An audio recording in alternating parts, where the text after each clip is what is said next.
Alors, une actu intéressante sur Inside EVs. Comment sont mesurées les émissions électromagnétiques d'une voiture électrique? Tous les appareils électroniques émettent des ondes électromagnétiques. Les voitures qui sont équipées d'unités de contrôle et d'autres composants électroniques ne sont pas épargnées. Et les voitures électriques qui remplacent tous les organes mécaniques par des batteries, des onduleurs, des chargeurs embarqués et des moteurs le sont encore plus. En Europe, pour pouvoir entrer sur le marché, les voitures électriques doivent respecter des réglementations spécifiques.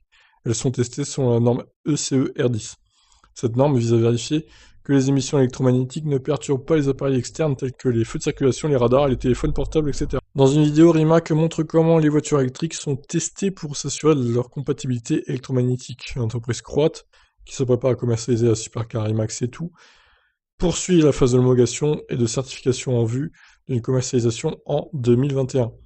Après les traditionnels crash tests, Rimac doit mesurer et certifier les émissions électromagnétiques de sa C2 à l'intérieur d'une chambre semi-anéchoïque qui bloque les interférences extérieures. La voiture est alors mise en marche et roule à différentes vitesses sur un dynamomètre.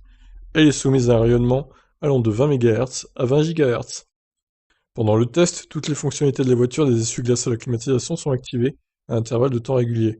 Tout doit être testé et ce, en activant différents modes de conduite. Cela permet de vérifier que les différentes cartographies de l'ECU n'entraînent pas des émissions supérieures aux limites autorisées.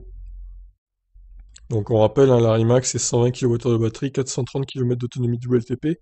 Ouf, dure l'efficience. Bon, en même temps, elle fait 2000 chevaux, donc voilà. Le 0 à 100, 1 seconde 8. 1 seconde 8, ok. 0 à 300, même pas 12 secondes. Vmax 412 km/h, 4 moteurs électriques. Alors on va juste calculer la conso pour se marrer un peu. 120 divisé par 4.3.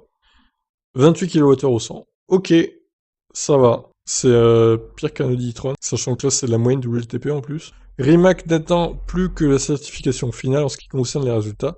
Si on examine les données recueillies par d'autres voitures, aucune voiture électrique n'a dépassé les limites imposées par l'UE pour l'instant. Pour une voiture électrique, les émissions électromagnétiques les plus importantes ne se produisent pas pendant les phases de conduite, mais pendant les phases de recharge, surtout avec les charges rapides. Cependant, même dans ce cas précis, il a été démontré que tous les produits sur le marché ont un bon blindage, qui respectent les normes et qui n'interfèrent pas avec d'autres appareils électroniques situés à proximité. Bah, j'ai envie de dire encore heureux, hein, quand même, en 2020, que ce soit ça. Imaginez si ça perturberait les téléphones et tout. Le scandale sanitaire de la voiture électrique, du coup. Donc voilà, un article assez intéressant, donc, sur Rimac, qui fait ses tests d'électromagnétique. C'est plutôt pas mal.